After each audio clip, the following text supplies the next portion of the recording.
уроков на тему 8 правил частного инвестора. И сегодня мы рассмотрим важный урок, называется финансовый план. Ты знаешь, когда я составил однажды финансовый план, я был шокирован от тех цифр, которые увидел. Я сказал: вау, я теперь знаю, как достичь 1 миллиона долларов. И финансовый план, который я предоставляю тебе на выбор, они для двух групп людей. Первая группа людей, которые зарабатывают от 100 до 500 долларов в месяц. И ты увидишь, если ты зарабатываешь такие деньги в этом секторе, скажем, заработка, ты увидишь, за какой срок ты можешь создать капитальный доход, то есть актив в 1 миллион долларов и более. Этот срок, сразу тебе скажу, от 5 до 10 лет максимум, если ты будешь выполнять все то, что там написано. И второй план для второй группы людей, это для людей, которые зарабатывают от 1000 до 3000 долларов и более. Ты увидишь, за какой промежуток времени ты создашь капитальный доход, ты создашь актив в 1 миллион долларов. И сразу скажу, это примерно от 3 до 7 лет тебе времени нужно будет потребуется. Все, я предлагаю перейти к уроку. Окей, начнем. Итак, продолжаем 4-й урок. Переходим к таблице. Это таблица номер 1 для того человека, для тебя, если ты зарабатываешь от 100 долларов до 500 долларов. Сейчас мы рассмотрим каждый столбик, каждую строчку, что это означает. И некоторые названия новые, которые вполне вероятно ты, может быть, не слышал, не знал, я разъясню, что это означает.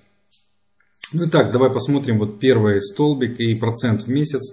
Это процент в месяц, который необходимо, скажем, учитывать при финансовом плане.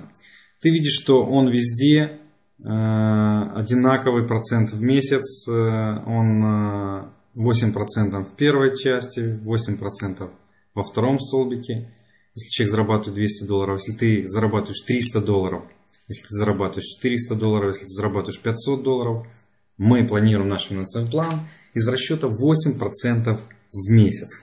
То есть это 96% в год. Это то, что мы планируем. И поэтому один из важных моментов, который нужно понять, что если ты, предположим, зарабатываешь 100 долларов, это сумма зарплаты. В данном случае мы можем увидеть, да, вот это вот сумма зарплаты. Это строчка, которую я сейчас подчеркиваю, это сумма зарплаты, которую получает человек, или доход, который человек получает в месяц.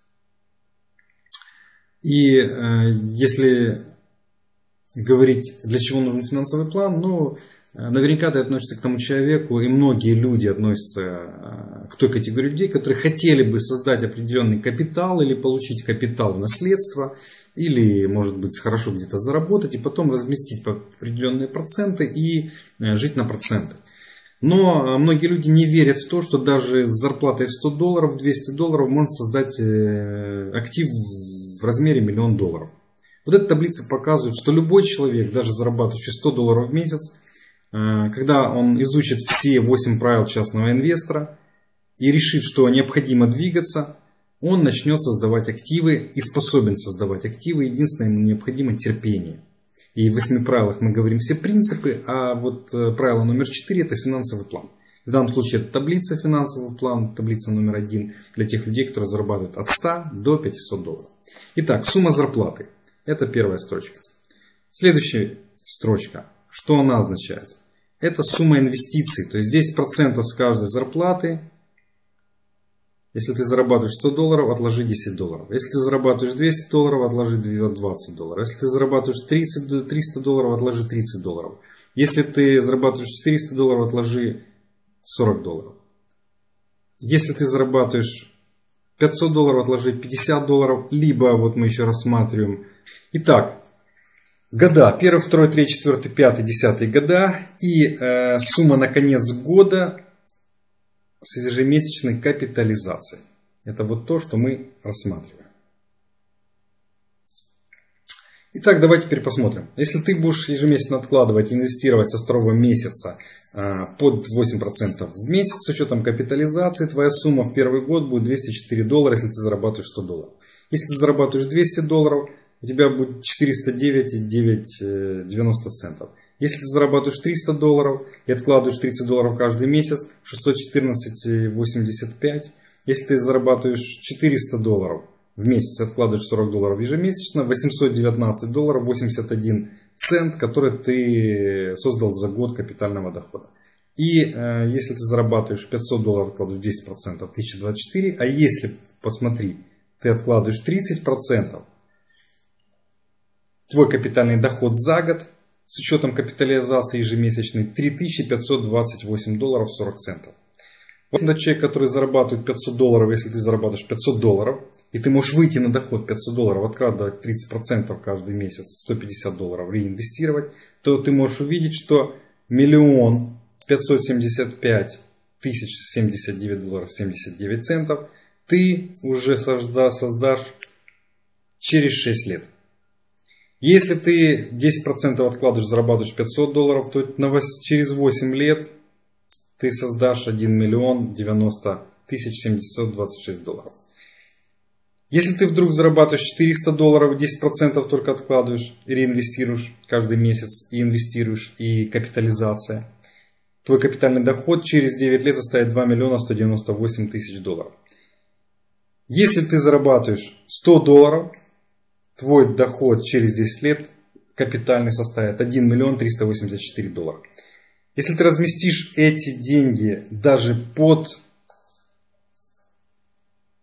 5% в месяц, 1 384 19, 1 384 019 умножить на 5% в месяц, 69 тысяч, то без 70 тысяч в месяц ты сможешь зарабатывать. И деньги целые, и ты получаешь 70 тысяч ежемесячного дохода. Это почти $1 000 000 в год. То есть ты обеспеченный человек, ты являешься человеком, который является миллионером, потому что у тебя в активах более $1 000 000, и твой доход может быть от минимум 300 тысяч и почти до $1 000 000, в зависимости, под какие проценты потом будешь размещать. Но вот наступает твоя финансовая независимость, и вот ты вот при этом финансовом плане финансово независимый. Через 10 лет финансово независимый человек, который зарабатывает $500, откладывает 30%, через 6 лет. Вот это то, что тебе необходимо понять. А теперь мы просмотрим вторую таблицу. Вторая таблица для тех людей, которые зарабатывают от 1000 до $3000. И тоже мы видим, процент в месяц тот же остается, 8% в месяц. Мы должны, наша задача, наша цель 8% в месяц получить. Сумма дохода в месяц у человека $1000, $1500, $2000, $3000 и $1000, но только мы берем по 30% откладывает человек. То есть он откладывает из $1000 $300 ежемесячно и инвестирует под 8% годовых. Итак, мы видим, что при этом доходе, когда человек откладывает ежемесячно, регулярно и инвестирует, он получает через 5 лет, мы видим, 1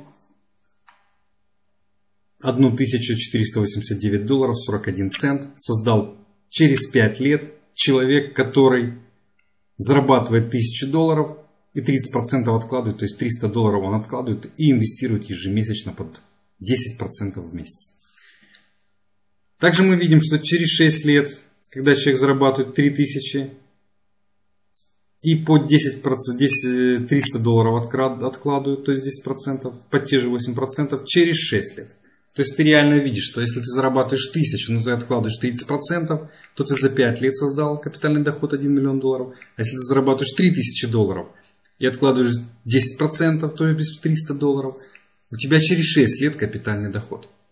Поэтому одна из задач еще и в уроках вы услышите, да, научиться больше зарабатывать, научиться всегда создавать еще одни источники доходов или учиться больше зарабатывать денег, чем ты сегодня зарабатываешь. Давай теперь представим, что только 1 миллион ты разместил под 5% в месяц, это $50 000 ежемесячного дохода, $600 000 в год.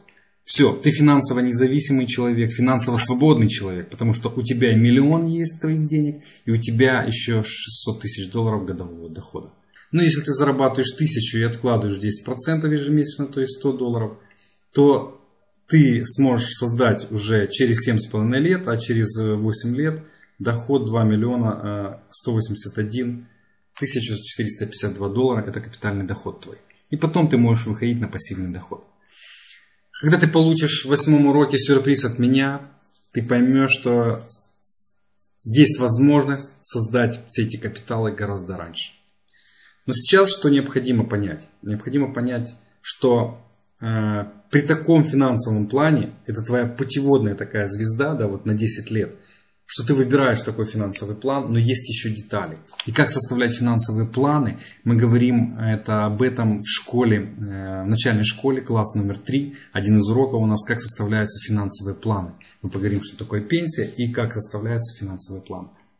Поэтому я предлагаю тебе дождаться завтрашнего урока, потому что завтра достаточно сильный урок. Этот урок, который поможет тебе понять, почему необходимо заниматься инвестированием. Ты осознаешь, почему необходимо заниматься инвестированием и почему мы говорим о 8% ежемесячного капитализации под 8% годовых. Под 8% в месяц, вернее. 96% годовых. Поэтому до завтра, до следующего урока. И я буду рад встретиться с тобой завтра.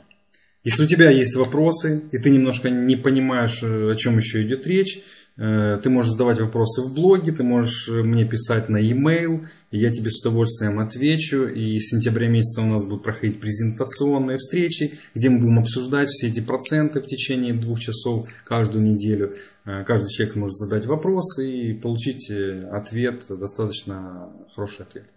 Что такое капитализация? Как составляются, скажем, вот эти финансовые планы? Как высчитывается капитализация? Об этом мы говорим в начальной школе. И мы учимся составлять финансовые планы на 5, на 10 лет. Но все финансовые планы мы в основном представляем на 5, максимум на 10 лет. Почему? Ты тоже об этом узнаешь. Именно этим мы отличаемся от многих финансовых компаний и пенсионных программ, связанных со страховыми, лайф-страхованием, потому что они предлагают на 10, на 20, на 30 лет финансовые планы. Наши финансовые планы от 3 до 10 лет максимум, потому что наши финансовые планы можно составлять в реальных событиях сегодня экономических, мировых и в той стране, в которой ты живешь, Россия, Украина или Белоруссия, нет разницы. Можно 1 миллион в активы создать капитального дохода за 3, максимум 7 лет.